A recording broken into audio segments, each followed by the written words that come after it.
going to talk about it now. So, do I like this camera? Yeah, absolutely. I love this little camera. It is so much fun. So let me share with you a walk around as we've been talking about it. The camera itself is designed to be used in portrait orientation. And as a pro tip, you're going to get your best types of subjects when you're using it in portrait orientation.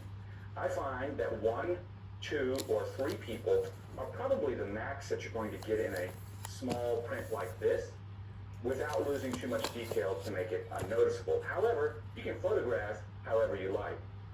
Yet when I look at this and you see the images that I'm showing today, you're going to notice they're just 1, 2, or 3 people. I don't do too many groups.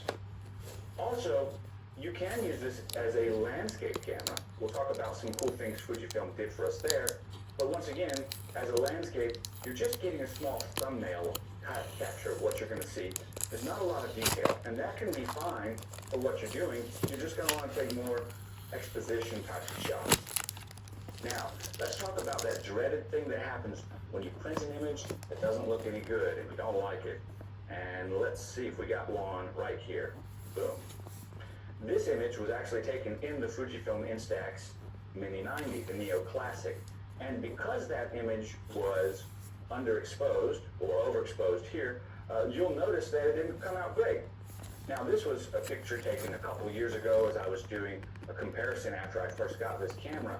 And it made it into a couple videos, but I want to talk about this here for one very important thing. Because this is a digital camera and the Mini 90, the Neo Classic, is not, this image printed automatically. So, when I bought the pack of Fujifilm Instax Mini prints, there were 20 shots in there, and this is one of those 20. Because I'm using the Mini Evo, and this will be a benefit you'll have too, you won't have to worry about that. Because since it stores your images digitally, once it turns on, which is pretty quick as you can see, you can go and print whichever image that you would like. It's as simple as scrolling through and then choosing one to print.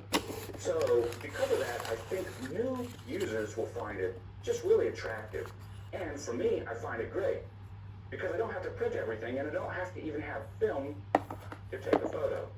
Now, one of my long-standing suggestions is to use this camera along with your phone. And that's because there is a feature where you can link your phone to the camera using the Instax Mini Evo app and print images directly taken from your phone to your camera. Because of this, you're going to have the best of both worlds. When you are out and about taking images for fun, just clicking off and handing them over to your friends.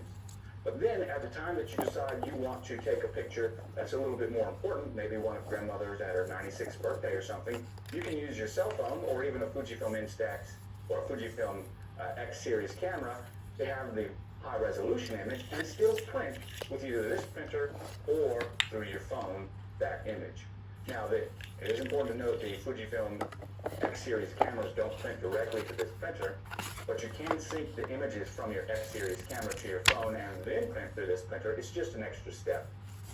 If you don't want to do that, Fujifilm also makes a print-only version called the Mini Link Printer, or Wide Link Printer, or Square Link Printer. And you can use your phone or your Fujifilm X series camera. Now that you've got that out of the way, we're still talking about all these things. What I'd like to say is that Fujifilm has thought about this very nicely. They've got a thumb rest right here for your thumb, so that your index finger lines up directly with the front shutter button, which is great when using it in portrait orientation. But if you switch to landscape orientation, you've still got a shutter button right here up top, as well as that little thumb rest. So it works in either orientation, and it feels great. When we look at the front of the camera in this particular way, we have a selfie mirror so that you can get yourself framed up real nicely. I find that that works very, very well, holding it at arm's length, and then offset to the center just a little bit, meaning to your right as you're holding it.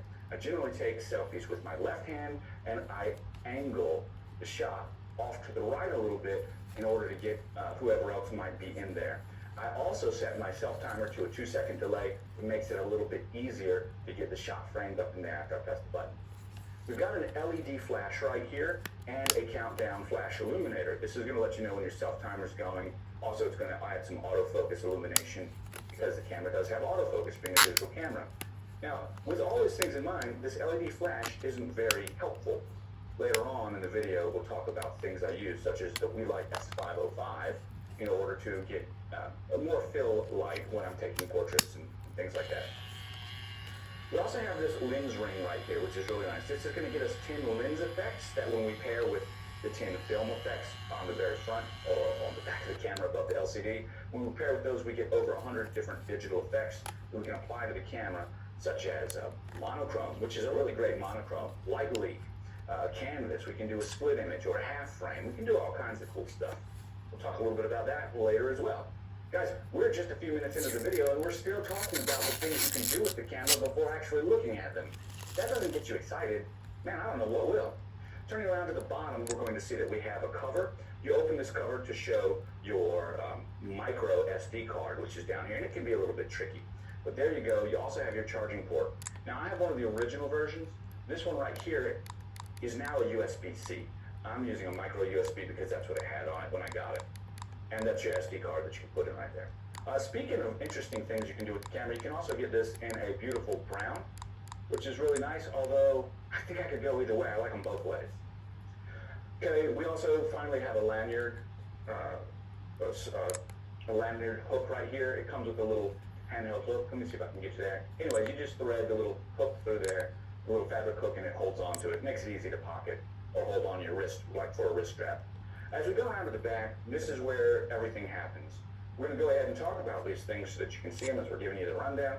But we turn it on, you've seen it turn on again. It does not take very long at all, and you can see the viewfinder or the screen represents the image that you're seeing very, very well. I will tell you that right now in the home studio, you can see the colors in the back, and it's pretty nice. You can see my hand, all that stuff.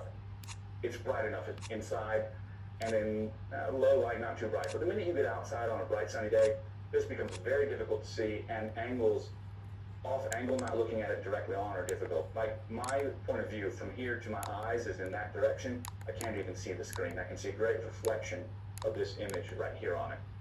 That should give you an idea about just how reflective this screen actually is.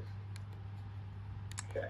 In any event, we've got our screen right here, and then we've got our navigation wheel. The navigation wheel is actually a button, and I shouldn't have called it a wheel. It's left, right, up, and down.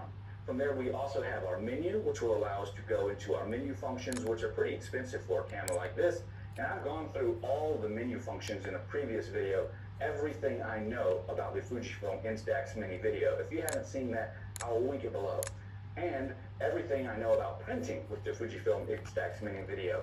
I'd like to share all those things with you again, but there's not been any firmware updates that changed that, so the information's still relevant, even though it's almost 2 years old. We want to go back, we hit the back button, which is the next button. We then have a view button, like to look at your photos. If you tap it once, you'll be able to scroll through your photos individually. Right? See it there? And I'm using light leak in some of these. It's really nice.